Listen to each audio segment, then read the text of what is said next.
സ്നേഹവന്ദനങ്ങൾ പ്രിയമുള്ളവരെ, പാഠഭേദത്തിൻ്റെ ഒരു പുതിയ പാഠത്തിലേക്കെല്ലാം മാന്യപ്രേക്ഷകരെയും സ്വാഗതം ചെയ്യുകയാണ്. നമ്മൾ ഈ മാരിയോ ജിജി ദമ്പതികളുടെ ആ ഒരു വിഷയം മൂന്നാമതാണ് ഒരു പാഠഭേദം ചെയ്യുന്നത്. ഇത്ര അധികം ഈ വിഷയത്തെക്കുറിച്ച് ചർച്ച ചെയ്യണമെന്നൊന്നും ആഗ്രഹിച്ചതല്ല. ആദ്യത്തെ വീഡിയോ ചെയ്യുമ്പോൾ അവരുടെ കുടുംബജീവിതത്തിലൊരു താളപ്പിഴയുണ്ടായി, അത് അവർ തന്നെ പരിഹരിക്കും, രണ്ടാം അവസരം കൊടുക്കണം, അനുഭാവപൂർണമാകുന്ന ഒരു സമീപനം അവരോട് ചെയ്യണം, ഇത്യാദി വിഷയങ്ങളാണ് ഞാൻ അന്ന് പാഠഭേദത്തിൽ ചർച്ച ചെയ്തത്. രണ്ടാമത്തെ വീഡിയോയിൽ കുടുംബ ബന്ധങ്ങളെ തകർക്കുന്ന അന്ധകാര ശക്തിയെക്കുറിച്ചുള്ള ചില പരാമർശങ്ങൾ എൻ്റെ വീഡിയോയ്ക്കകത്ത് വന്നു. സാത്താനാണ് കുടുംബങ്ങളെ തകർക്കുന്നത്, ഇതിൻ്റെ കാരണം എന്തുവാകട്ടെ, അപ്രകാരം ഒരു വീഡിയോ ആണ് ഞാൻ ചെയ്തത്. ഈ രണ്ട് വീഡിയോ ചെയ്തതിന് ശേഷം ഇവർ തമ്മിലുള്ള വിഷയങ്ങൾ വളരെ ഔട്ട് ഓഫ് പ്രൊപ്പോർഷനിൽ പോയി. രണ്ടു കൂട്ടരും ആരോപണങ്ങളും പ്രത്യാരോപണങ്ങളുമായി പരസ്യമായിട്ടും രഹസ്യമായിട്ടും ഒക്കെ വന്നു. സോഷ്യൽ മീഡിയ നിറയെ ഇപ്പോൾ ചർച്ച ചെയ്തുകൊണ്ടിരിക്കുന്നത് ഈ ദമ്പതികളെക്കുറിച്ചാണ്. അത് വളരെ കഷ്ടകരമായ അവസ്ഥയാണ്. ഒരു കുടുംബത്തെക്കുറിച്ച് അത്രയധികം വാർത്തകൾ വരുന്നത്, ലോകം മുഴുവൻ ചർച്ച ചെയ്യുന്നത്, അവരുടെ കുഞ്ഞുങ്ങളെക്കുറിച്ച് ചർച്ച ചെയ്യുന്നത്, ഇതൊക്കെ വലിയ സങ്കടമുള്ള കാര്യമാണ്. അതുകൊണ്ട് മൂന്നാമത്തെ ഒരു വീഡിയോ ഇപ്പോൾ ചെയ്യാൻ നിർബന്ധിക്കപ്പെട്ടിരിക്കുന്നത് ആ ഒരു ചർച്ച, അതുപോലെ തന്നെ ഈ പ്രശ്നങ്ങളിൽ ഉൾപ്പെട്ടു നിൽക്കുന്ന മാരിയോയും അദ്ദേഹത്തിൻ്റെ വൈഫും ഒക്കെ പുറത്തുവിടുന്ന വീഡിയോകൾ, ഇതൊക്കെ ആളുകൾ കാണുന്നു, അതിനെക്കുറിച്ച് അഭിപ്രായം പറയുന്നു. അങ്ങനെ ഒരു കൈവിട്ട കളി. ഞാൻ പ്രതീക്ഷിച്ചിരുന്നത് ഈ പ്രശ്നങ്ങൾ അവർ തമ്മിൽ പറഞ്ഞു പരിഹരിക്കും എന്നൊക്കെയാണ്. പക്ഷേ ഞാൻ പറഞ്ഞല്ലോ, ഒരിക്കലും പരിഹരിക്കുവാൻ അവർക്ക് ആഗ്രഹമില്ലാത്തതുപോലെ പരസ്പരം ആരോപണങ്ങളും ഒക്കെ ഉന്നയിച്ചുകൊണ്ടിരിക്കുകയാണ്. നമ്മൾ ഇരിക്കുന്ന കൊമ്പ് മുറിക്കുക എന്ന് പറയത്തില്ലേ, അപ്രകാരം ഒരു അനുഭവമാണ് നമ്മൾ ഈ ഒരു വിഷയത്തിൽ കാണുന്നത്. അവരിയ്ക്കുന്ന കൊമ്പിനെ അവർ മുറിക്കുന്നത് പോലെ അവർ പെരുമാറിക്കൊണ്ടിരിക്കുന്നു. രണ്ടു കൂട്ടരും അങ്ങോട്ടും ഇങ്ങോട്ടും ആരോപണങ്ങൾ ഉന്നയിക്കുന്നു. ആദ്യമായിട്ട് പുറത്തു വന്നത് മാരിയോയ്ക്കെതിരായി വരുന്ന ഒരു വീഡിയോ, ആ ജിജിയോ അദ്ദേഹത്തിൻ്റെ കൂടെയുള്ള ആരൊക്കെയോ റെക്കോർഡ് ചെയ്ത വീഡിയോ ആണ്. അത് പുറത്തുവിടുകയാണ് ചെയ്തത്. ആ വീഡിയോയെ പുറത്തുവിടുകയാണ് ചെയ്തത്. ആ വീഡിയോയ്ക്ക് ശേഷം മാരിയോയും അദ്ദേഹത്തിൻ്റെ കൂടെയുള്ള ആളുകളും കൂടിയൊരു വീഡിയോ ഉണ്ടാക്കി ആരോപണങ്ങൾ ഉന്നയിച്ചു. അപ്പോൾ രണ്ട് ഭാഗത്തു നിന്നും ഇങ്ങനെയുള്ള വീഡിയോകൾ പുറത്തു വന്നുകൊണ്ടിരിക്കും. ജിജിയുടെ ആരോപണം മാരിയോ തീവ്രവാദികളുമായിട്ട് ബന്ധമുണ്ടെന്നുള്ള തരത്തിലാണ്. അത് ഈ ക്രൈസ്തവ മാർഗത്തെ എതിർക്കുന്ന ചില ചാനലുകളൊക്കെ ഏറ്റുപിടിച്ചു. പ്രത്യേകിച്ചും ഈ മാരിയോയെ എതിർക്കുന്ന ചാനലുകളൊക്കെ ഏറ്റുപിടിച്ച് ഇദ്ദേഹം ഒരു തീവ്രവാദിയാണെന്നുള്ള ഒരു വിധത്തിലേക്ക് ആ വീഡിയോ ഉപയോഗിച്ചു. മാരിയോ തിരിച്ച് ഉന്നയിച്ചിരിക്കുന്ന ആരോപണം ജിജി മദ്യപിക്കുന്ന ആളാണെന്ന്. ചുരുക്കി പറഞ്ഞാൽ പബ്ലിക്കലി ഇവരങ്ങോട്ടും ഇങ്ങോട്ടും ചെളി വാരി എറിയുകയാണ്. കഴിഞ്ഞ രണ്ട് വീഡിയോയിലും ഞാൻ ഇവർക്കൊരു പ്രാർത്ഥിക്കണമെന്നും ഒക്കെ പറഞ്ഞ് വളരെ സഹതാപത്തോടു കൂടിയാണ് നമ്മൾ വീഡിയോകൾ ചെയ്തത്. നമ്മുടെ പ്രേക്ഷകരുടെ എല്ലാം ആഗ്രഹം അങ്ങനെയാണ്. പക്ഷേ ഒരു കാര്യം എനിക്ക് ഈ രണ്ട് ആളുകളുടെയും പുറത്തുവിട്ട വീഡിയോകളിൽ നിന്ന് മനസ്സിലായത്, ഇത് കൈവിട്ട കളിക്കാണ് രണ്ടുപേരും നിൽക്കുന്നത്. അതുകൊണ്ട് തന്നെ സോഷ്യൽ മീഡിയ മുഴുവൻ ഈ വീഡിയോകൾ ഇപ്പോൾ ചർച്ച ചെയ്തുകൊണ്ടിരിക്കുന്നു. എല്ലാവരും ചർച്ച ചെയ്യുമ്പോൾ ഇതിൻ്റെ കാരണം ഇന്നതാണ്, അങ്ങനെയാണ്, ഇങ്ങനെയാണ് എന്നൊക്കെ പറഞ്ഞ് പല അഭിപ്രായങ്ങൾ ഓരോ വീഡിയോയിലും അവരോർക്ക് തോന്നുന്ന അഭിപ്രായങ്ങൾ ഇങ്ങനെ പറഞ്ഞുകൊണ്ടിരിക്കുകയാണ്. എന്നാൽ ആരും പറയാത്ത ഒരു കാരണം, ഈ വീഡിയോകൾ, അതായത് മാരിയോ പുറത്തുവിട്ട ജിജിയുടെ കൂട്ടത്തിൽ നിന്ന് പുറത്തു വന്ന ഈ വീഡിയോകൾ കണ്ട എൻ്റെ ഒരു ഒബ്സർവേഷനിൽ നിന്ന് ആരും നോക്കിക്കാണാത്ത ഒരു മേഖലയെയാണ് ഞാൻ നോക്കിക്കാണുന്നത്. ഇത് വളരെ സ്പിരിച്വലായിട്ടുള്ള ഒരു കാര്യമാണ്. എന്താണ് ഇവരുടെ ഇടയിലുള്ള സംഭവങ്ങളുടെ റൂട്ട് കോസ് എന്നുള്ളത് ഞാനൊന്ന് കണ്ടെത്തുവാൻ ശ്രമിക്കുകയാണ്. സംഭവങ്ങളെ ഒന്ന് ഡിസെക്റ്റ് ചെയ്ത് ഒന്ന് പഠിക്കുവാനാണ് ശ്രമിക്കുന്നത്. ഒന്ന് രണ്ട് അഭിപ്രായങ്ങൾ ആരംഭത്തിൽ തന്നെ ഞാൻ പറയട്ടെ. ഞാൻ പറഞ്ഞില്ല, ഇരിക്കുന്ന കൊമ്പ് മുറിക്കുന്നത് പോലെയുള്ള അനുഭവമാണ് ഇവർ രണ്ടുപേരും ചെയ്യുന്നത്. എനിക്ക് വലിയ സങ്കടമുണ്ടായൊരു കാര്യം, ജിജിയുടെ ഭാഗത്തുനിന്ന് പുറത്തുവിട്ട വീഡിയോ ആണ്. ആ മകളുടെ സംഭാഷണം, മാരിയയും ജിജിയും മകളും എല്ലാം കൂടെ ഉള്ള ഒരു സംഭാഷണമാണ്. മകൾ അച്ഛനും അമ്മയ്ക്കും ഇടയ്ക്ക് മധ്യസ്ഥത സംസാരിച്ചു കൊണ്ടിരിക്കുന്ന ഒരു വീഡിയോ. അത് വളരെ പരിതാപകരമായി പോയി. ആ വീഡിയോ ശരിക്കും വളരെ വലിയൊരു ഇമോഷണൽ അറ്റാക്കാണ് ഈ വിഷയത്തിൻ്റെ അകത്ത് കൊണ്ടിട്ടിരിക്കുന്നത്. ഞാനെൻ്റെ ഒരു പേഴ്സണൽ ഒപ്പീനിയൻ പറയാം. അച്ഛനും അമ്മയും തമ്മിലുണ്ടായ ആ യുദ്ധത്തിൻ്റെ നടുക്ക് ആ മകളെ വലിച്ചഴിക്കേണ്ട യാതൊരു ആവശ്യമില്ലായിരുന്നു. അത് വളരെ സങ്കടകരമാണ്. ആ മകളുടെ മേൽ ഈ അനുഭവങ്ങളും തൻ്റെ ആ സംഭാഷണം പുറത്തു വിട്ടത് കൊണ്ടുള്ള ഒരു ട്രോമ എത്ര വലുതായിരിക്കുമെന്ന് എന്നെ സങ്കടപ്പെടുന്നു. ആ കുഞ്ഞിൻ്റെ സംഭാഷണം കേട്ടാൽ തന്നെ അറിയാം, അവൾ വളരെ ഇമോഷണൽ ആവുകയാണ്. ആ കൊച്ചുകുട്ടിക്ക് അച്ഛനും അമ്മയും മധ്യവയസ്കരാണ് കേട്ടോ. അവരുടെ ഇടയിൽ മധ്യസ്ഥത അണയ്ക്കുവാനുള്ള, ഇടയ്ക്ക് നിന്ന് സംസാരിക്കുവാനുള്ള ഒരു ഇമോഷണൽ മെച്യൂരിറ്റിയുള്ള കുഞ്ഞൊന്നുമല്ല. അവൾ കരയുന്നുണ്ട്, വയലൻ്റ് ആകുന്നുണ്ട്, അലറുന്നുണ്ട്. പാവം കുഞ്ഞ് വെറുതെ അച്ഛൻ്റെയും അമ്മയുടെയും ഈ പറഞ്ഞ പോര് തീർക്കാൻ ആ മകളെ ഇടയ്ക്ക് വലിച്ചിടേണ്ട ആവശ്യമില്ലായിരുന്നു. അത് വളരെ വലിയൊരു ഇമോഷണൽ ഒരു ടൂള് പോലെ ആ മകളെ ഉപയോഗിക്കുകയായിരുന്നു. അതിനകത്ത് എനിക്കൊത്തിരി വിഷമം തോന്നി. ആ കുട്ടിയെക്കുറിച്ച് എനിക്കൊരു സഹതാപം തോന്നി. കാരണം ആ കൊച്ചു പെൺകുട്ടിയുടെ നിലവിളിയും ബഹളവും ഒക്കെ ലോകം മുഴുവൻ കേട്ടില്ലേ, ലോകം മുഴുവൻ ചർച്ച ചെയ്യില്ലേ, സോഷ്യൽ മീഡിയ ചാനലുകൾ ആ വീഡിയോ ഇട്ടില്ലേ അങ്ങോട്ടും ഇങ്ങോട്ടും ഇങ്ങനെ സംസാരിച്ചു കൊണ്ടിരിക്കുന്നത്. അച്ഛനും അമ്മയ്ക്കും അതിനകത്ത് വലിയൊരു പങ്കുണ്ട്. കാരണം അവരുടെ മകളെ ഇടയ്ക്ക് നിർത്താൻ പാടില്ലായിരുന്നു. നിങ്ങൾക്ക് അങ്ങനെ മധ്യസ്ഥ അണയ്ക്കണമെന്ന് ഒരാളിനെ ആവശ്യമുണ്ടെന്നുണ്ടായിരുന്നെങ്കിൽ നിങ്ങൾക്ക് നിങ്ങളുടെ മെൻറ്റേഴ്സാകുന്ന പുരോഹിതന്മാരെയോ മുതിർന്ന കുടുംബാംഗങ്ങളെയൊക്കെ ഉൾപ്പെടുത്താമായിരുന്നു. സമചിത്തതയോട് കാര്യങ്ങൾ പറഞ്ഞ് മനസ്സിലാക്കി തരാൻ. അതിനു പകരം ആ കൊച്ചുകുട്ടിയെ ഒരു കരുവാക്കി തീർത്തതുപോലെയാണ് എനിക്ക് തോന്നിയത്.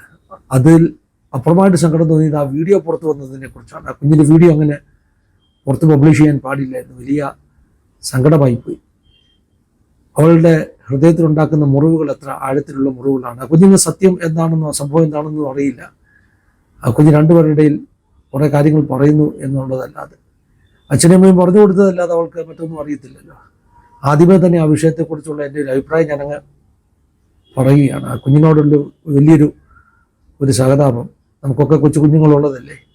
ഭാര്യ ഭർത്താവ് അടിയിടുന്നതിൻ്റെ ഇടയിൽ കുഞ്ഞിനെ കൊണ്ടുവന്നിരുത്തി ആ കുഞ്ഞിനെ കൊണ്ട് സംസാരിപ്പിച്ചിട്ട് ഞാൻ ആ വീഡിയോ ഓഡിയോ എടുത്ത് പുറത്തു വിട്ടാൽ അത് എൻ്റെ കുഞ്ഞിനോട് ഞാൻ ചെയ്യുന്ന എന്ത് വലിയൊരു ക്രൂരതയാണെന്ന് എനിക്ക് തോന്നിപ്പോയി.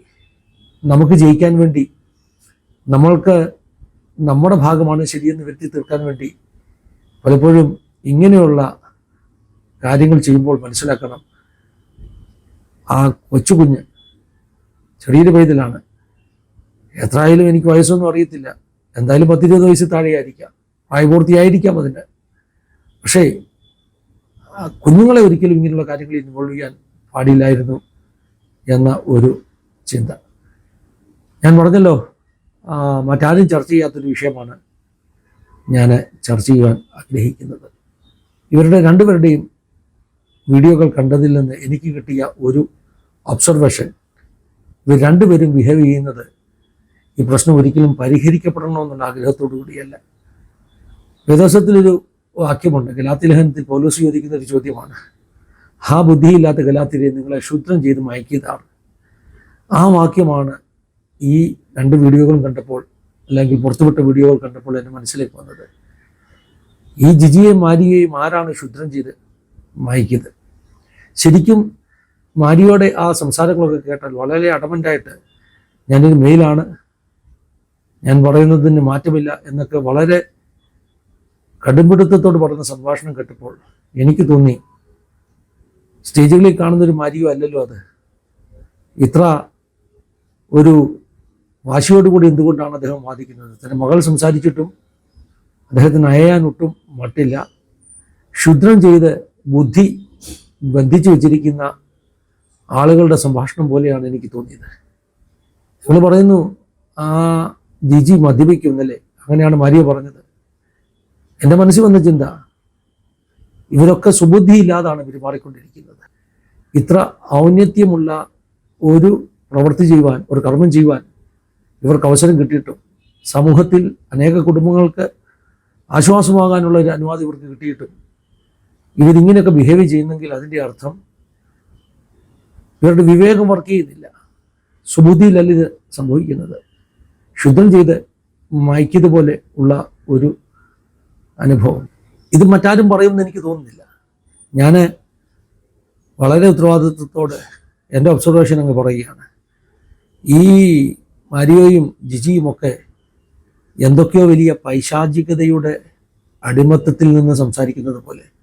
കാരണം വിഷയം സോൾവ് ചെയ്യാനല്ല, മറിച്ച് ഇവരെ തകർക്കുവാൻ പിന്നിൽ നിൽക്കുന്ന ചില ശക്തികൾ വെല്ലുവിളിക്കുന്നത് പോലെയാണ് ഇവരുടെ വാക്കുകളിൽ നിന്ന് തന്നെ നമുക്ക് സൂചന കിട്ടുന്നത്. പൈശാചിക ബന്ധനങ്ങളിൽ കിടക്കുന്ന ആളുകളെ കണ്ടിട്ടില്ലേ? അവരുടെ വായിലൂടെ അവരെ ബന്ധിച്ചിരിക്കുന്ന പിശാച് സംസാരിക്കും. ഞാൻ ഇവനെ തകർക്കും, ഇവളെ തകർക്കും, രക്ഷപ്പെടാൻ സമ്മതിക്കത്തില്ല എന്നൊക്കെ പറയുന്നത് പോലെയുള്ള ഒരു രീതിയാണ് ഇവരുടെ സംസാരങ്ങളിൽ. അവർക്ക് വിഷയങ്ങൾ പരിഹരിക്കപ്പെടണമെന്നില്ല, തകരട്ടെ എന്നുള്ള ഒരു ചിന്തയുണ്ട്. മരിയ പറയുന്നില്ലേ, ഞാൻ ചത്താലും നിങ്ങളെല്ലാവരും ചത്താലും എന്ന് പറഞ്ഞാൽ തകരണം, തകർക്കണം. അത് സുബുദ്ധിയോടുകൂടിയുള്ള ഒരു വാക്കുകളല്ല, വികാരത്തിൽ നിന്നാകാം, എന്തായാലും വിവേകത്തിൽ നിന്നല്ല. ഞാൻ ചിന്തിക്കുന്നു ഇവരെയൊക്കെ തകർക്കുവാൻ പിന്നിൽ നിൽക്കുന്ന ശക്തമായ അന്ധകാര ശക്തികൾ ഇവരുടെയൊക്കെ ബുദ്ധിയെ കെട്ടിയിരിക്കുകയാണ്. അപ്പോൾ നിങ്ങൾ ചോദിക്കും, ഇങ്ങനെ ആത്മീയ ശുശ്രൂഷയൊക്കെ ചെയ്യുന്നവരെ അന്ധകാരം ബന്ധിക്കുമോ? ആ ഭാഗത്തേക്ക് ഞാൻ നിശ്ചയമായിട്ടും വരാം. എന്നാൽ ഒന്ന് രണ്ട് ഇൻഫർമേഷൻ, ഒന്ന് രണ്ട് എൻ്റെ ഒബ്സർവേഷൻ പറഞ്ഞിട്ട് മാത്രമേ അങ്ങോട്ട് പ്രവേശിക്കുവാൻ കഴിയുള്ളൂ. ക്ഷുദ്രം ചെയ്ത് മയക്കിയതുപോലെ ഇവർ സംസാരിക്കുന്നുവെങ്കിൽ എൻ്റെ ഒരു നിഗമനമാണ് കേട്ടോ, ഇവരെയൊക്കെ തകർക്കാൻ നല്ല ക്ഷുദ്രപ്രയോഗങ്ങൾ ഇവർക്കെതിരെ നടന്നിട്ടുണ്ട്. അപ്പോൾ ക്ഷുദ്രപ്രയോഗങ്ങൾ ഫലിക്കുമോ? ഞാൻ ഈ കുറേ ദിവസങ്ങൾക്ക് മുമ്പ് ഒരു വീഡിയോ ചെയ്തിരുന്നു. ചാർലി കിർക്കിനെ കുറിച്ചുള്ള ഒരു വീഡിയോ ആണ്. ചാർലി കിർക്കിൻ്റെ തകർച്ചയ്ക്ക് വേണ്ടി അമേരിക്കയിലെ ചില ആഭിചാരങ്ങൾ ചെയ്യുന്ന, ബ്ലാക്ക് മാജിക് ചെയ്യുന്ന ആളുകൾ ചാർലി കിർക്കിനെതിരെ ബ്ലാക്ക് മാജിക് ചെയ്തതായിട്ടും താൻ വെടിയേൽക്കുന്നതിൻ്റെ തലേദിവസം ആ പ്രത്യേക വിഷയം പറഞ്ഞ് ചാർലി കിർക്കും കുടുംബവും മറ്റൊരു ദേവദാസനെ വിളിച്ച് പ്രാർത്ഥിപ്പിച്ചതായിട്ടുമൊക്കെ ഒരു വാർത്ത വന്നപ്പോൾ ഞാനൊരു വീഡിയോ ചെയ്തിരുന്നു ദൈവദാസന്മാർക്കെതിരെ ചെയ്യുന്ന ക്ഷുദ്രപ്രയോഗങ്ങളെക്കുറിച്ച്. അങ്ങനെ ക്ഷുദ്രപ്രയോഗം ചെയ്ത് ഇവരെ തകർക്കുവാനുള്ള ശ്രമങ്ങൾ, അത് പല വിധത്തിലാണ് ഇവരെ അഫക്റ്റ് ചെയ്യുന്നത്. ഇവരുടെ ആരോഗ്യത്തെ അഫക്റ്റ് ചെയ്യാം, അല്ലെങ്കിൽ ഇതുപോലെ കുടുംബജീവിതത്തെ അഫക്റ്റ് ചെയ്യാം, അവരുടെ കുട്ടികളെ അഫക്റ്റ് ചെയ്യാം. ഇങ്ങനെയുള്ള ക്ഷുദ്രപ്രയോഗങ്ങൾ സാധാരണഗതിയിൽ ഇത്ര പോപ്പുലറായിട്ടുള്ള ആളുകൾക്കെതിരെ നടക്കാറുണ്ട്. ഇതിലൊന്നും വിശ്വസിക്കാത്തവർ കാണും. അവർ ചോദിക്കും, പാസ്റ്ററെ, ഈ നൂറ്റാണ്ടിൽ നിങ്ങൾ ഇതൊക്കെ വിശ്വസിക്കുകയാണോ? സത്യത്തിൽ ഇങ്ങനെയുള്ള അന്ധകാര ശക്തികളുടെ പിടിയിൽ കിടക്കുന്ന അനേകരെ വിടുവിക്കുന്ന ശുശ്രൂഷ കണ്ടിട്ടുള്ള അനുഭവങ്ങൾ വെച്ചുകൊണ്ടറിയാം, ഇതൊന്നും വെറും തോന്നലല്ല. സയൻസിന് ഒരുപക്ഷെ വിശ്വസിക്കാൻ കഴിയില്ലായിരിക്കാം, പക്ഷെ ഇതൊക്കെ ലോകത്തിലുള്ള കാര്യങ്ങളാണ്. ചാർലി കിർക്കിനെതിരെ ക്ഷുദ്രം ചെയ്തു, അദ്ദേഹത്തെ തകർക്കുവാൻ 3 ആഴ്ചയ്ക്കുള്ളിൽ അദ്ദേഹത്തെ തകർക്കുവാൻ ക്ഷുദ്രം ചെയ്തു എന്നായിരുന്നു അന്ന് വാർത്തകളിൽ നിന്ന് റിപ്പോർട്ട് വന്നത്. ഇനി ഞാൻ വേറൊരു ഉദാഹരണം പറയാം. ലോകം മുഴുവൻ, ക്രൈസ്തവ സമൂഹം മുഴുവൻ കേട്ടിട്ടുള്ള, അറിഞ്ഞിട്ടുള്ള ദേവദാസനാണ് നാബിൽ ഖുറേഷി എന്ന് പറയുന്ന ദേവദാസൻ. വളരെ ചെറുപ്പമായിരുന്നു. അദ്ദേഹത്തിൻ്റെ 30കളിൽ അദ്ദേഹം ക്യാൻസർ പിടിപെട്ട് മരിച്ചു. നാബിൽ ഖുറേഷിയുടെ പ്രത്യേകത, നാബിൽ ഖുറേഷി ഇസ്ലാം മതം ഉപേക്ഷിച്ച് പുറത്തു വന്ന ആളാണ്. നാബിൽ ഖുറേഷിയുടെ ഓട്ടോബയോഗ്രഫിയാണ് അള്ളാഹുവിനെ തിരഞ്ഞു, ക്രിസ്തുവിനെ കണ്ടെത്തി. അത് നാബിൽ ഖുറേഷിയുടെ അനുഭവമാണ്. താൻ അന്വേഷിച്ച ദൈവം അള്ളാഹുവിനെ അന്വേഷിച്ച് അവസാനം ക്രിസ്തുവിനെ കണ്ടെത്തിയ അനുഭവം. നാബിൽ ഖുറേഷി ഇസ്ലാമിക് വിഷയങ്ങളിൽ വലിയ ഡിബേറ്റ് ചെയ്യുന്ന ഒരാളായിരുന്നു. രവി സക്രിയ മിനിസ്ട്രീസിനോടൊപ്പം പല അപ്പോളജറ്റിക്സ് വേദികളിൽ ബൈബിൾ വേഴ്സസ് ഖുറാൻ, അല്ലെങ്കിൽ ആ രണ്ട് വിശ്വാസങ്ങൾ തമ്മിലുള്ള വിശ്വാസപരമായ തർക്കങ്ങളിൽ ഏർപ്പെട്ടിരുന്ന വ്യക്തിയാണ് നാബിൽ ഖുറേഷി. നാബിൽ ഖുറേഷി ആരും പ്രതീക്ഷിക്കാത്തൊരു സമയത്ത് പെട്ടെന്ന് ക്യാൻസർ രോഗിയാകുന്നു, ലോകം വിട്ടുപോകുന്നു. അങ്ങനെ ജ്വലിച്ചു നിന്ന ഒരു ദൈവദാസൻ്റെ മരണം ക്രൈസ്തവ സമൂഹത്തിന് വലിയ നഷ്ടമായിരുന്നു. എന്നാൽ അദ്ദേഹത്തിൻ്റെ മരണത്തെ ആഘോഷിച്ച ആളുകളുണ്ട്. അന്ന് എൻ്റെ മനസ്സ് പറഞ്ഞു, ഇങ്ങനെയൊക്കെ പ്രവർത്തിക്കുന്ന ദൈവദാസന്മാർക്കെതിരെ ക്ഷുദ്രപ്രയോഗങ്ങൾ ഉണ്ടാകാൻ സാധ്യതയുണ്ട്. ഇത് നമുക്ക് എല്ലാവർക്കും അറിയാവുന്ന പരസ്യമായ രഹസ്യമാണ്. അപ്പോൾ നിങ്ങൾ ചോദിക്കും, ഈ മാരിയോയും ജിജിക്കുമെതിരെ ക്ഷുദ്രം ചെയ്തിട്ടുണ്ടോ എന്നാണോ പാസ്റ്റർ പറയുന്നത്? ഞാൻ നിങ്ങളോട് പറഞ്ഞു തരാം. ഉണ്ടാകാൻ സാധ്യതയുണ്ട്. കാരണം നിങ്ങൾക്കറിയാമല്ലോ, ഈ മാരിയോയും നാബിൽ ഖുറേഷിയെ പോലെ ഒരു പ്രത്യേക ആശയത്തിന് വേണ്ടി നിൽക്കുമ്പോൾ അദ്ദേഹത്തിന് ശത്രുതകൾ ഒത്തിരി ഉണ്ടെന്നുള്ളത് സത്യമാണ്. അദ്ദേഹത്തിൻ്റെ ഈ വീഴ്ച സെലിബ്രേറ്റ് ചെയ്യുന്ന ആളുകളെ, ചാനലുകളെ, അവരുടെ പശ്ചാത്തലത്തിൽ നിന്ന് നോക്കിയാൽ നിങ്ങൾക്ക് മനസ്സിലാകും ആർക്കാണ് സന്തോഷം. നാബിൽ ഖുറേഷിയുടെ മരണത്തിൽ സന്തോഷിച്ചതുപോലെ തന്നെ മാരിയോയുടെ വീഴ്ചയിലും സന്തോഷിക്കുന്നു. ശരിക്കും മാരിയോ ഒരു വലിയ ദൈവദാസനായതുകൊണ്ടൊന്നുമല്ല. മാരിയോ എന്താശയത്തെയാണ് പ്രതിനിധാനം ചെയ്യുന്നത്, ആ ആശയത്തിന് എതിരായിട്ടുള്ളവർ ആശയം കൊണ്ട് തടുക്കാൻ കഴിയാതെ വരുമ്പോൾ ഇത്തരം കുൽസിത പ്രവർത്തനങ്ങളെ, ക്ഷുദ്രപ്രയോഗങ്ങളെ ഒക്കെ ചെയ്യാനുള്ള സാധ്യതയുണ്ട്. ഇത് കേവലം മാരിയോയോ നാബിൽ ഖുറേഷിയോ ഒക്കെ നേരിട്ട, ചാർലി കിർക്കോ ഒക്കെ നേരിട്ട പ്രശ്നം മാത്രമല്ല, ഞങ്ങളെപ്പോലുള്ള ഓരോ ദൈവദാസന്മാർക്കെതിരെയും ഇത്തരത്തിലുള്ള കുൽസിത പ്രവർത്തനങ്ങളുണ്ട്. പ്രാർത്ഥനയാൽ അതിനെ അതിജീവിക്കുന്നു എന്ന് മാത്രം. ഈ ആംഗിളിൽ നിന്ന് ഈ വിഷയത്തെ എത്ര പേർ കൈകാര്യം ചെയ്തിട്ടുണ്ട്, സംസാരിച്ചിട്ടുണ്ടെന്ന് എനിക്കറിയില്ല. മാരിയെയും ജിജിയെയും ഒക്കെ അവർ മോശക്കാരാണ് എന്നൊക്കെ പറഞ്ഞ് കുറ്റപ്പെടുത്തിയവർ മനസ്സിലാക്കണം, നമ്മളറിയാത്ത ആത്മമണ്ഡലത്തിൽ എന്തൊക്കെയാണ് സംഭവിച്ചിട്ടുണ്ടെന്നുള്ളത് നമുക്കറിയില്ല. ഞാൻ കഴിഞ്ഞൊരു വീഡിയോയിൽ പറഞ്ഞതുപോലെ ലോകത്തിന് മുമ്പിൽ വിവാഹമെന്ന, കുടുംബമെന്ന സങ്കല്പത്തെ ഏറ്റവും മോശമായിട്ട് കാണിക്കുവാൻ ശ്രമിക്കുന്ന അന്ധകാരത്തിൻ്റെ ശക്തികൾ, പൈശാചിക ശക്തികൾ, അവർ അട്ടഹസിച്ചിരിക്കത്തക്കവണ്ണം ആ കുൽസിത പ്രവർത്തനങ്ങൾ എല്ലാ ഇരുട്ടിൻ്റെ ശക്തികളിൽ നിന്നും ഉണ്ടായിട്ടുണ്ടെന്നുള്ളതിന് യാതൊരു സംശയവുമില്ല. ലോകത്തിന് മുമ്പിൽ ഈ വ്യക്തികൾ ഏറ്റവും വലിയ ഒരു പരസ്യക്കോലമായി തീർന്നിരിക്കുന്നു. അതിൻ്റെ നമ്മളറിയാത്ത കാരണങ്ങളെക്കുറിച്ചാണ് ഞാൻ പറയുന്നത്. അങ്ങനെ അന്ധകാരത്തിൻ്റെ പ്രവർത്തികളുണ്ടെങ്കിൽ, ക്ഷുദ്രപ്രവർത്തികളുണ്ടെങ്കിൽ, ഒരുപക്ഷെ സ്വവിവേകം പോലും നഷ്ടപ്പെട്ടവരെ പോലെ അവർ പ്രവർത്തിക്കാനുള്ള സാധ്യതകളുണ്ട്. ഒത്തിരി കുടുംബങ്ങൾ ഈ ക്ഷുദ്രപ്രയോഗം നിമിത്തം തകർന്നുപോയ കുടുംബങ്ങൾ അവർ പ്രാർത്ഥനയിലൂടെ റീസ്റ്റോർ ആകുന്നത് ഞാൻ കണ്ടിട്ടുണ്ട്. എൻ്റെ കണ്ണിൻ്റെ മുമ്പിൽ വെച്ച് നടന്ന ഒരു സൂപ്പർ നാച്ചുറൽ മിറക്കിൾ ഞാൻ പറയാം.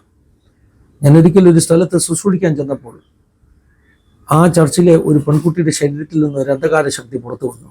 ഈ പറഞ്ഞതുപോലെ ഒരു ആഭിചാര ബന്ധനത്താൽ അവളുടെ അകത്ത് പ്രവേശിച്ച ഒരു ഭൂതാത്മാവാണ്. യുക്തിവാദികളും സയൻസ് മാത്രം വിശ്വസിക്കുന്നവർ ഇതൊന്നും വിശ്വസിക്കത്തില്ല. പക്ഷേ ഇത് ഞങ്ങളുടെ നേരിട്ട് കണ്ടുള്ള അനുഭവങ്ങളാണ്. ഈ പറഞ്ഞാലറിയാത്ത പിള്ള ചൊറിഞ്ഞാലറിയും എന്നൊക്കെ പഴഞ്ചൊല്ല് പറയുന്ന പോലെ ഇതൊക്കെ നേരിട്ട് അനുഭവിച്ചറിഞ്ഞവർക്ക് മാത്രമേ ഇതിൻ്റെ സത്യാവസ്ഥ അറിയത്തുള്ളൂ. സയൻസിൻ്റെ കണ്ണാടിയിൽ കൂടെ ഒന്നും നോക്കിയാൽ കാണാത്ത പല മണ്ഡലങ്ങൾ ലോകത്തിലുണ്ട്. ഈ പെൺകുട്ടിയിൽ നിന്ന് ഈ അന്ധകാര ശക്തി പുറത്തു വന്നു. എൻ്റെ കൂടെ അന്ന് ആ ചർച്ചിൻ്റെ പാസ്റ്റർ അവിടെ നിന്ന് പ്രാർത്ഥിച്ചു, ദൈവമേ, ഇപ്പോൾ തന്നെ നിൻ്റെ ദൂതനെ അയച്ച് ഈ പെൺകുട്ടിയെ ഉപേക്ഷിച്ചിട്ട് പോയൊരു ഭർത്താവുണ്ട്, അതായത് അവർ വേർപിരിഞ്ഞ് കഴിയുകയാണ്.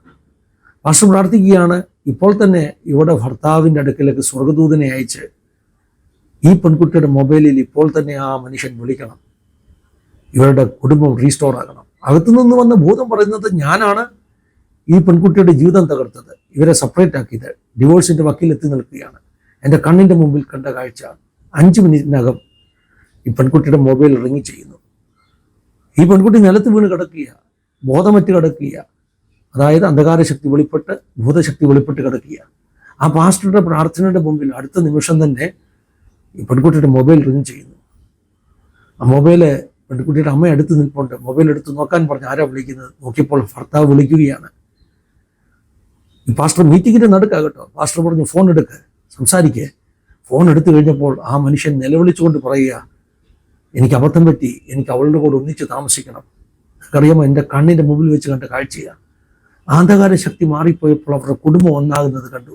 അതിന് തൊട്ട് മുമ്പ് വരെ ഇവർ രണ്ടുപേരും കീരിയും പാമ്പും പോലെ പരസ്പരം കലഹിച്ചു നിന്ന 2 പേർ, ആക്രമിച്ചു നിന്ന 2 പേർ, ഒരിക്കലും ഒന്നിക്കത്തില്ലെന്ന് പറഞ്ഞ 2 പേർ, ഈ പറഞ്ഞതുപോലെ വിവേകമില്ലാതെ സംസാരിച്ച 2 പേർ പൈശാചിക ശക്തി വിട്ടുപോയി കഴിഞ്ഞപ്പോൾ അവരൊന്നിച്ചു. 2 വർഷത്തിന് ശേഷം ഞാൻ മറ്റൊരു ചർച്ചിൽ ശുശ്രൂഷിക്കാൻ ചെന്നപ്പോൾ അവർ താമസിക്കുന്നതിൻ്റെ അടുത്ത പട്ടണത്തിൽ പൂർണ്ണ ഗർഭിണിയായ സഹോദരി എന്നെ കാണാൻ ഒന്നിച്ചു വന്നു. ഭർത്താവുമൊത്ത് ദൈവം അവരെ റീസ്റ്റോർ ചെയ്തു. ഇങ്ങനെയുള്ള ഒത്തിരി അനുഭവങ്ങളുണ്ട് ഞങ്ങൾക്ക്. ക്ഷുദ്രം, ആഭിചാരം, ഇരുട്ടിൻ്റെ ശക്തികൾ, ഭൂതശക്തികൾ, ഇതുകൊണ്ട് കുടുംബങ്ങൾ തകരുന്നതും പ്രാർത്ഥനയാൽ റീസ്റ്റോർ ആകുന്നതും ഒക്കെ കണ്ടിട്ടുണ്ട്. അപ്പോൾ അങ്ങനെ പൈശാചിക ശക്തികൾ ക്ഷുദ്രപ്രയോഗങ്ങൾ കൊണ്ടൊക്കെയാണ് കുടുംബജീവിതത്തിൽ പ്രശ്നമെങ്കിൽ ഭാര്യയ്ക്ക് ഭർത്താവിൻ്റെ മുഖം നോക്കാൻ കഴിയുന്നില്ല, ഭർത്താവിന് ഭാര്യയുടെ മുഖം നോക്കാൻ കഴിയുന്നില്ല. മുഖം നോക്കിയാൽ ഉടനെ അവർ തമ്മിലടിക്കുകയാണ്. അങ്ങനെ എത്രയോ സംഭവങ്ങൾ. എന്നാൽ ആ ദുഷ്ടശക്തി വിട്ടുപോയി കഴിഞ്ഞപ്പോൾ വലിയ സ്നേഹത്തോടെ അവർ ഒന്നിക്കുന്നത് കണ്ടിട്ടുണ്ട്. അപ്പോൾ ഞാൻ ഒരു നിഗമനത്തിലെത്തുകയാണ്, ഈ മരിയയൊക്കെ മൂക്കുകൊണ്ട് ഇക്ഷ എണ്ണ എഴുതിപ്പിക്കുവാൻ അങ്ങനെ ആഗ്രഹിക്കുന്ന പല ആളുകളുമുണ്ട്. ആശയങ്ങൾ കൊണ്ട് നേരിടാൻ പറ്റാത്തതുകൊണ്ട് ഇങ്ങനെയുള്ള ആഭിചാര ക്രിയകൾ ചെയ്യുന്നവർ. അപ്പോൾ വളരെ പ്രസക്തമാകുന്ന ഒരു ചോദ്യം ഉണ്ടാകുന്നു, എങ്ങനെയാണ് ഈ ആഭിചാര ശക്തികൾ ഇവർക്ക് ഫലിക്കുന്നത്? ഇവർ ഈ ആത്മീക ശുശ്രൂഷ ചെയ്യുന്നവരല്ലേ, എന്തുകൊണ്ടാണ് അവരെ ബാധിക്കുന്നത്? വേദപുസ്തകം പറയുന്നു, കാരണം കൂടാതെ ശാപം ഫലിക്കുകയില്ല. ഇത്തരം അന്ധകാര ശക്തികൾ ഫലിക്കണമെങ്കിൽ അതിന് പിന്നിലൊരു കാരണമുണ്ട്. ചിലർ വാക്യം കൊണ്ടുവരും, ആഭിചാരം ഇസ്രായേലിൽ ഫലിക്കുകയില്ല, ലക്ഷണവിദ്യ യാക്കോബിന് ഏൽക്കുകയില്ല, ഇങ്ങനെയൊക്കെ വാക്യം കൊണ്ടുവരും. ഇതൊക്കെ ശരിയാ, വാക്യമൊക്കെ ശരിയാ. പക്ഷേ ഈ പറഞ്ഞ ഇസ്രായേലായിട്ട് യാക്കോബായിട്ടാണോ നീ ജീവിക്കുന്നത്? 24 hours തീയിലാണോ ജീവിക്കുന്നത്? അല്ല. നമ്മുടെ ജീവിതത്തിൽ പരാജയങ്ങൾ സംഭവിക്കുമ്പോൾ, പിശാചിനെ കയറാനൊരു വഴി കിട്ടുമ്പോൾ ആ വഴിയിലൂടെ പിശാചി കയറി വരും. പഴുതടച്ച് വഴിയടച്ചുള്ള ജീവിതമല്ല എങ്കിൽ, എവിടെയെങ്കിലുമൊക്കെ വീഴ്ചകളുണ്ടെങ്കിൽ നമുക്ക് മനസ്സിലാക്കാൻ പറ്റും, പിശാച് ഇങ്ങനെയുള്ള ആഭിചാരക്രിയകൾ അവരുടെ മേൽ ഫലിക്കും. അവർ ശരിയായ ദൈവവചനത്തിൻ്റെ വ്യവസ്ഥയിൽ നിൽക്കുന്നവരാണെങ്കിൽ, വിശുദ്ധിയിൽ നിൽക്കുന്നവരാണെങ്കിൽ ഇതൊന്നും അവരുടെ മേൽ ഫലിക്കുകയില്ല. പക്ഷെ അങ്ങനെ അല്ലല്ലോ. ഇപ്പോൾ തന്നെ ഇവർ രണ്ടുപേരും ചെളിവാരി എറിയുമ്പോൾ ഒത്തിരി കഥകൾ പറയുന്നു. കഥകളിലൊരു പകുതിയല്ലേ സത്യമില്ലേ? അതായത് ശീലങ്ങളെക്കുറിച്ചുള്ള കഥകൾ, വഴിവിട്ട ജീവിതത്തെക്കുറിച്ചുള്ള കഥകൾ, പ്രത്യേകിച്ച് ഫൈനാൻഷ്യൽ വിഷയത്തിലുള്ള ഇടപാടുകളിലുള്ള ക്രമരാഹിത്യത്തെക്കുറിച്ചൊക്കെ അവർ തന്നെ പറയുന്നു. കഴിഞ്ഞ 2 ദിവസം മുമ്പുള്ള വീഡിയോയിൽ ഞാൻ പറഞ്ഞിരുന്നു, ഇവരുടെ പ്രധാനപ്പെട്ട വിഷയം ഇവരുടെ സംഘടനയ്ക്കകത്തുള്ള കൊടുക്കൽ വാങ്ങൽ അഡ്മിനിസ്ട്രേഷൻ വിഷയമാണ്. അതായത് ഈ ചാരിറ്റിക്ക് വേണ്ടി വന്ന പണങ്ങളെക്കുറിച്ചൊക്കെയുള്ള ഇടപാടുകളെക്കുറിച്ചൊക്കെയുള്ള തർക്കങ്ങൾ. അപ്പോൾ അവിടെ തെറ്റിയില്ലേ? ഞാൻ മനസ്സിലാക്കിയൊരു കാര്യം പറയാം, മറ്റു പല പാപങ്ങളെപ്പോലെയല്ല ദ്രവ്യാഗ്രഹം. ദ്രവ്യാഗ്രഹം സകലവിധ പാപത്തിൻ്റെ റൂട്ട് കോസാണ്.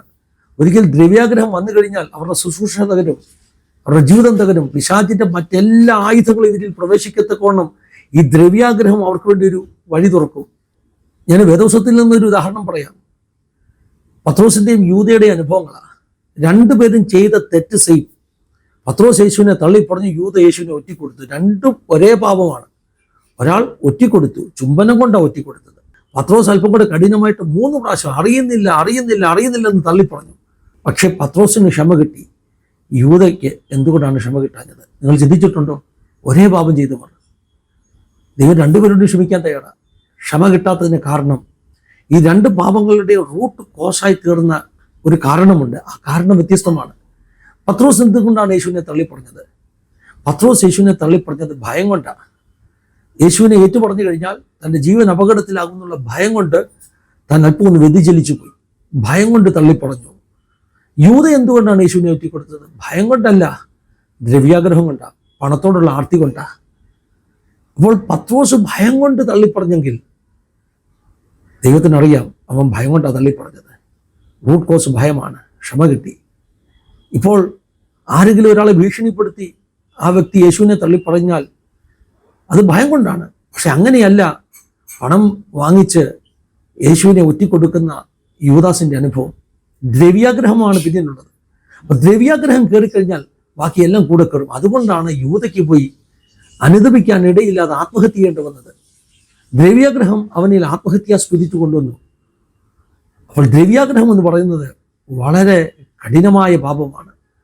നമ്മൾ ഈ വിഷയങ്ങൾ ഇങ്ങനെ കേൾക്കുമ്പോൾ, ഇവരുടെ രണ്ടുപേരുടെ പുറത്തുവിടുന്ന വീഡിയോകൾ കേൾക്കുമ്പോൾ നമുക്ക് മനസ്സിലാക്കാൻ പറ്റുന്നത് ഇതിനകത്ത് വലിയ പണത്തിൻ്റെ ഇടപാടുകൾ, പണത്തോടുള്ള ആർത്തി, ഇതൊക്കെ കാരണമായി തീർന്നിട്ടുണ്ട്. അതുകൊണ്ടാണ് ഞാൻ പറഞ്ഞത്, ദ്രവ്യാഗ്രഹം കടന്നു കഴിഞ്ഞാൽ അത് മറ്റ് പല കുട്ടിച്ചാത്തന്മാർക്കും കയറാനുള്ള വഴിയുണ്ടാകും. കാരണം കൂടാതെ ശാപം പറ്റുകയില്ല. വളരെ പ്രധാനപ്പെട്ട മറ്റൊരു കാരണം, അടിസ്ഥാനം ശക്തമല്ല. പാറമേൽ വീട് പണിത വീടായിരിക്കണം നമ്മുടെ കുടുംബങ്ങൾ. പാറമേലല്ല വീട് പണിതെങ്കിൽ കാറ്റടിക്കുമ്പോൾ നിലംപരിശാകും. പാറയെന്ന് പറഞ്ഞാൽ എന്താ? ദൈവത്തിൻ്റെ വചനം.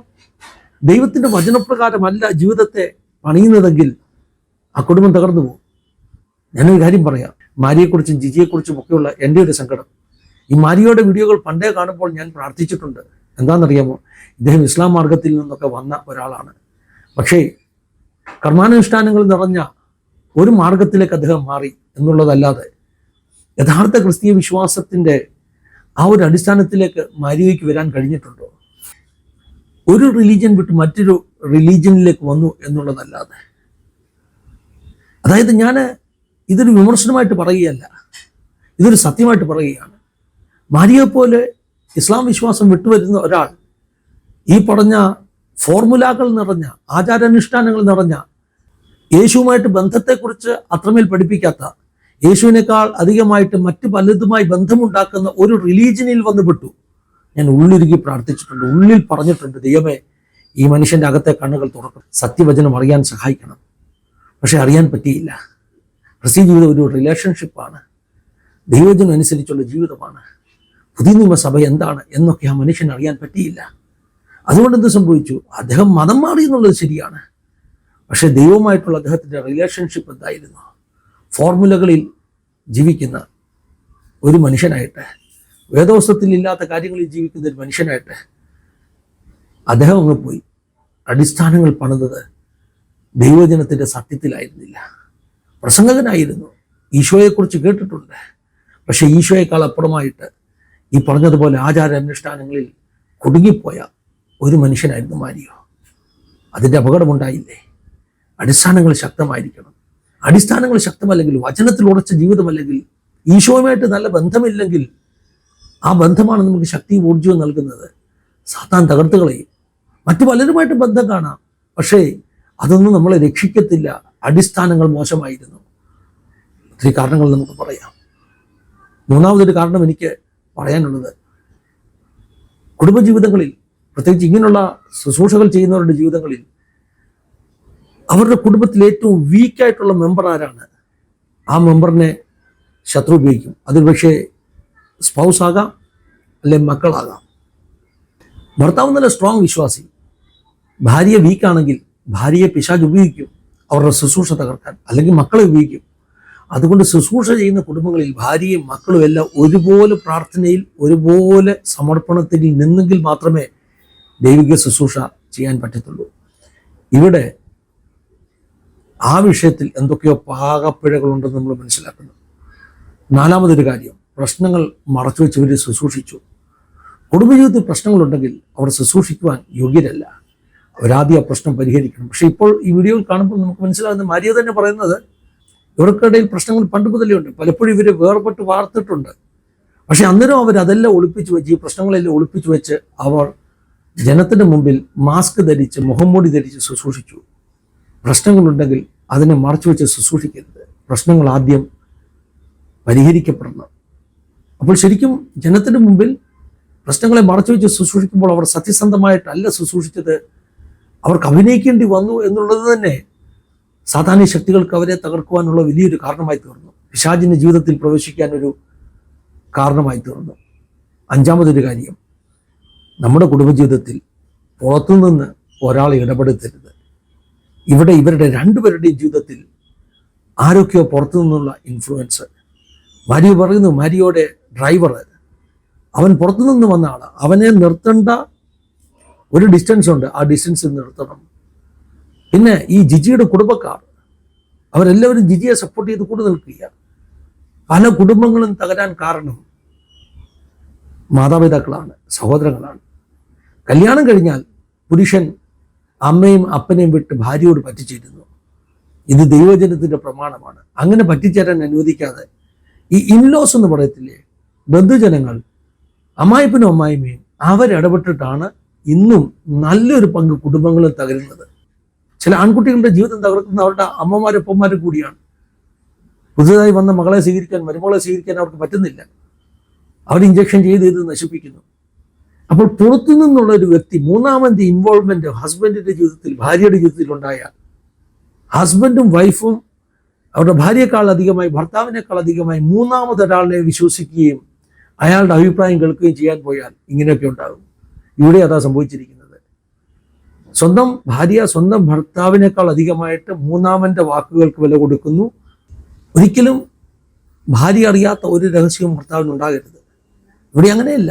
ഇവിടെ അവരൊരു ഫിലോകാലിയയുടെ ഒരു കമ്പനി നിയമപ്രകാരം ഒരു സംഘടന തുടങ്ങുമ്പോൾ ആ സംഘടന ഭാര്യയൊക്കെ റിസൈൻ ചെയ്യിച്ചിട്ട് മൂന്നാമത് ഒരാളിനെ ആഡ് ചെയ്ത് മറ്റു ചിലരെ ആഡ് ചെയ്ത് രഹസ്യമായിട്ട് ഇദ്ദേഹം ഒരു കമ്പനി ഫോം ചെയ്യുകയാണ്. അപ്പോൾ അങ്ങോട്ടും ഇങ്ങോട്ടും രഹസ്യങ്ങൾ സൂക്ഷിക്കുന്നു. ഞാൻ കഴിഞ്ഞ ദിവസം പറഞ്ഞില്ലേ, 2 പേർക്കൂടെ ഒരു പേഴ്സേ കാണാവുള്ളൂ. പ്രശ്നങ്ങളുണ്ടായാൽ അത് വെച്ചുകൊണ്ടിരിക്കരുത്, ഒന്നിച്ച് പ്രാർത്ഥിച്ച് പരിഹരിക്കണം, എല്ലാ ദിവസവും ഒന്നിച്ച് പ്രാർത്ഥിക്കണം. അപ്പോൾ നമ്മൾ അറിയാത്ത ഒത്തിരി കാര്യങ്ങൾ ഇതിൻ്റെ പിന്നിലുണ്ട്. നമുക്ക് സങ്കടമുണ്ട് അവരുടെ ജീവിതം അങ്ങനെ ശത്രു തകർത്ത് കളഞ്ഞത്. ഞാൻ പറഞ്ഞല്ലോ, ശത്രു തകർത്ത് കളഞ്ഞത്. ഇത്ര ബുദ്ധിശൂന്യത, വിവേകശൂന്യതയൊക്കെ ഇവർ കാണിച്ചത് അവരുടെ ബുദ്ധിയെ എന്തൊക്കെയോ അന്ധകാരങ്ങൾ മയക്കിക്കളഞ്ഞു. ക്ഷുദ്രം ചെയ്ത് മയക്കി എന്ന് പറഞ്ഞാൽ പോലും തെറ്റില്ല പ്രിയമുള്ളവർ. നമുക്ക് എല്ലാ കാര്യങ്ങളും അറിയില്ല. ആദർശമണ്ഡലത്തിൽ ആദർശലോകത്ത് സംഭവിക്കുന്നത് സ്വർഗത്തിലെ ദൈവത്തിന് മാത്രമേ അറിയുള്ളൂ. പിന്നെ വെളിപ്പാടുള്ള ദൈവമക്കൾക്ക് അത് കാണാൻ പറ്റും, അവർക്കത് മനസ്സിലാക്കാൻ പറ്റതുമില്ല. പ്രശ്നങ്ങൾ മറച്ചു വെച്ച് ശുശ്രൂഷിച്ചു, പുറത്തു നിന്നുള്ള ആളുകളെ ജീവിതത്തിൽ ഇൻവോൾവ് ചെയ്തു. ഇതൊക്കെയാണ് ഇവിടെ സംഭവിച്ചത്. ഞാനിത് എന്തിനാ പറഞ്ഞതെന്ന് പറഞ്ഞാൽ, ചില ഗുണപാഠങ്ങൾ നമുക്ക് വേണ്ടിയാണ്. ഇവരുടെ ജീവിതം പബ്ലിക്കിൽ കൊണ്ട് തമ്മിലടിച്ച് പരസ്യമായിട്ട് അവർ ആരോപണങ്ങൾ പരസ്പരം ഉന്നയിച്ച് വീഡിയോകൾ പുറത്തുവിട്ട്, ഒരാൾ പരസ്യമായിട്ട് വന്ന് വീഡിയോയിൽ പെടുന്ന മറ്റൊരാൾ വീഡിയോകൾ പുറത്തുവിടുന്നു. രണ്ടും തുല്യ തെറ്റാണ്. രണ്ടുപേരും അങ്ങോട്ടും ഇങ്ങോട്ടും ഇൻഫർമേഷൻ പുറത്തുവിട്ട് തമ്മിലടിച്ച് ഔട്ട് ഓഫ് പ്രൊപ്പോർഷനിൽ കാര്യങ്ങളെ കൊണ്ടുപോകുന്നു. ഇനി ഒരിക്കലും ഒന്നിക്കാൻ ആഗ്രഹമില്ല എന്ന തരത്തിൽ അവർ പരസ്പരം കലഹിച്ച് ഇരിക്കുന്ന കൊമ്പ് മുറിക്കുന്നു. ഇതൊക്കെ നമുക്ക് നൽകുന്ന പാഠം നമ്മൾ ഏറ്റെടുക്കണം. ഒത്തിരി വൻ മരങ്ങൾ വീണിട്ടില്ലേ? വലിയവരുടെ ജീവിതത്തിൽ ഡിവോഴ്സുകൾ നടന്നിട്ടില്ലേ? ബെന്നിഹിൻ അതിന് ഉദാഹരണമാണ്. ബെന്നിഹിൻ്റെ ഡിവോഴ്സ് എന്തുകൊണ്ടാണ് സംഭവിച്ചത്? കാതറിൻ കുൾമാൻ്റെ ജീവിതം. കാതറിൻ കുൾമാൻ്റെ പ്രശ്നവും ഏകദേശം ഇതുപോലൊക്കെ തന്നെയായിരുന്നു കേട്ടോ. കാതറിൻ കുൾമാൻ ശുശ്രൂഷയിൽ ശോഭിച്ചു നിൽക്കുന്ന സമയത്താണ് കാതറിൻ കുൾമാൻ വിവാഹം കഴിക്കുന്നത്. ഇഷ്ടപ്പെട്ട് സ്നേഹിച്ചൊക്കെ വിവാഹം കഴിച്ചത്. പക്ഷേ ഈ വിവാഹം കഴിച്ച ആൾ വലിയൊരു ചീറ്ററായിരുന്നു, മദ്യപാനിയായിരുന്നു. അയാൾക്ക് വേറെ ഒരു ഭാര്യയും കുട്ടിയും ഉണ്ടായിരുന്നു.